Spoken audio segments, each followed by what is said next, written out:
সাবেক মন্ত্রী নুরুল মজিদ হুমায়ুন আহমেদ মারা গেছেন। নুরুল মজিদ শিল্পমন্ত্রী ছিলেন। মাহমুদ হুমায়ুন ৬ দফা আন্দোলনে অংশ ছিল। তিনি ৬৯ গণ অভ্যুত্থানে অংশ নিয়েছিলেন, ৭১ স্বাধীনতা যুদ্ধে অংশগ্রহণ ছিলেন। আবার জুলাই আন্দোলনে যে ১৪০০ মানুষ মারা গেছে সেই সরকারের মন্ত্রীও তিনি ছিলেন। প্রশ্ন হচ্ছে, তার মৃত্যুর পর হাসপাতালে চিকিৎসাধীন থাকার একটা ছবি ভাইরাল হয়েছে, আপনি নিশ্চয়ই খেয়াল করেছেন কিনা। সেই ছবিতে দেখা গেছে চিকিৎসাধীন থাকা অবস্থায় তার হাত পরানো ছিল। সেটি আসলে একটু দৃষ্টিকটু হয়েছে কিনা? প্রথমে যে প্রশ্নটি আপনি করেছেন আমি সেখান থেকেই শুরুটা করি আমিও। সেটি হলো যে উনি যেটি বলেছেন যে তার পেশা কি। বাংলাদেশের মানুষের রাজনীতি, বাংলাদেশের রাজনীতি কারা করেছে? রাজনীতি একটি পেশা। বাংলাদেশের যে আজকে ৫৪ বছরের কথা যেটি বলছিলেন আপনি, এই যে পেশা, তার কর্ম কি? রাজনীতি হলো তার একটি পেশা, ওটিকেই ধারণ করেন। আপনার পেশা কি? আইডেন্টিটি ছিল রাজনীতি, আমি রাজনীতি। সেটি কি আসলে হওয়ার কথা ছিল? সেইখান থেকে এটি হওয়ার কথা না। সেই কারণেই কিন্তু আপনি দেখবেন সর্বশেষ যে সংসদ ছিল সেই সংসদে ৪৪% ব্যবসায়ী প্রতিনিধিত্ব করেছে। আগে রাজনীতিবিদরা ব্যবসায়ীদের কাছ থেকে সহযোগিতা নিত, ওই যে বলছেন যে চাঁদা। আর তখন ব্যবসায়ীরা দেখেছে যে আমি চাঁদা দেবো কেন, আমি রাজনীতিবিদ হয়ে যাব।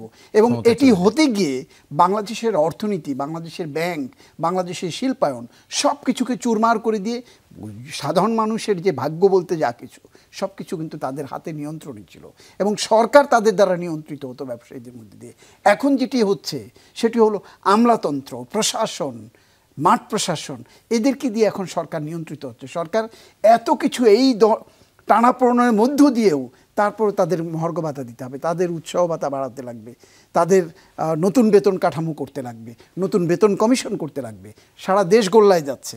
ওই যে যারা যখন নিয়ন্ত্রণ করতে পারে, এই নিয়ন্ত্রণের জায়গা থেকে বের হতে হলে রাজনীতিকদের ওই যে পেশার কথা উনি বলেছেন যে চাঁদাবাজি, ধান্দাবাজি, যে দল যার পেট যত বড় তার ক্ষুধা তত বড়, তার ব্যাপ্তি তত বড়। হাতির গায়ে দূর থেকে তীর মারলে লেগে যাবে, কিন্তু একটি পাখির গায়ে, চড়ুই পাখির গায়ে দূর থেকে তীর মারলে সেটি লাগবে না। আজকে অনেক সংগঠন আগে একটা ছোট্ট পাখির মতো ছিল, আজকে তাদের কলবর বাড়ছে, তাদের বিরুদ্ধে নানান কথাবার্তাও, যেটি তারা যে চিন্তা চেতনা দিয়ে যে রাজনীতি করেন সেই চিন্তা চেতনার বিরোধী অভিযোগ তাদের গায়ে এসে শুলের মতো বিচ্ছে এবং তারা আজকে সেটির প্রতিকার করবার চেষ্টা করছে। বাংলাদেশ জাতীয়তাবাদী দল বিএনপি একটি বাংলাদেশের অন্যতম বৃহৎ দল, এখনকার প্রেক্ষাপটে সবচেয়ে বড় রাজনৈতিক দল। সেই রাজনৈতিক দলের এবং বিএনপি, শহীদ প্রেসিডেন্ট জিয়াউর রহমান বিএনপি করেছিলেন কাদেরকে দিয়ে? বিভিন্ন শ্রেণী পেশার মানুষকে দিয়ে, শিক্ষক, সাংবাদিক, চিকিৎসক, আর্মি অফিসার, আমলা, সবাইকে নিয়ে করেছিলেন। সেখান থেকে আজকে যখন এটি মহিরু হতে পরিণত হয়েছে, ডালপালা এসেছে এবং সেই যে মহিরু এবং ডালপালা বিস্তৃত করেছে সেখানে সে নানান ধরনের পাখি বসছে, সাপ বসছে, পোকামাকড় বসছে এবং সেটি ওই যে গাছের সৌন্দর্য সেটিকে নষ্ট করছে। আজকে বিএনপির বিরুদ্ধে যে দখল, চাঁদাবাজি, আমি তো নিশ্চয়ই বলবো, এবং বিএনপিরও কেউ অস্বীকার করছে না। সেখানে ৭,০০০ মামলা হয়েছে, বহিষ্কার হয়েছে। একটু ছোট করে আমি ওই প্রসঙ্গে জানতে চাই, আমাদের সময় শেষ।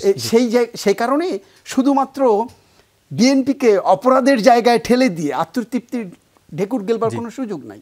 আপনি যেটা সাবেক শিল্পমন্ত্রীর কথা বলছেন, একদমই ছোট করে দেখেন, এই জায়গাটাতে আমি বলি যে সে যখন আসামি হয়েছে, আজকে আমাদের নিশ্চয়ই, আমি সিম্প্যাথি, আমার তার প্রতি সমবেদনা থাকবে নুরুল মজিদের প্রতি। তো সেখানটাতে তার মৃত্যুর সময় হাতকড়া পড়া ছিল। বাংলাদেশের রাজনীতির গত ১৬ বছরের রাজনীতির প্রেক্ষাপট যদি বলেন, এর চেয়েও ন্যাক্কারজনক ঘটনা ঘটেছে বাংলাদেশে। আমি কোনো অবস্থাতেই সমর্থন করব না যে একজন মৃত্যু পথযাত্রী যিনি মারা গেছেন, ৫ আগস্ট হয়েছিল, হ্যাঁ সেই জন্যই ৫ আগস্ট হয়েছিল, এবং সেই জায়গাতে ওই চিন্তার ঊর্ধ্বে উঠতে আমাদের লাগবে।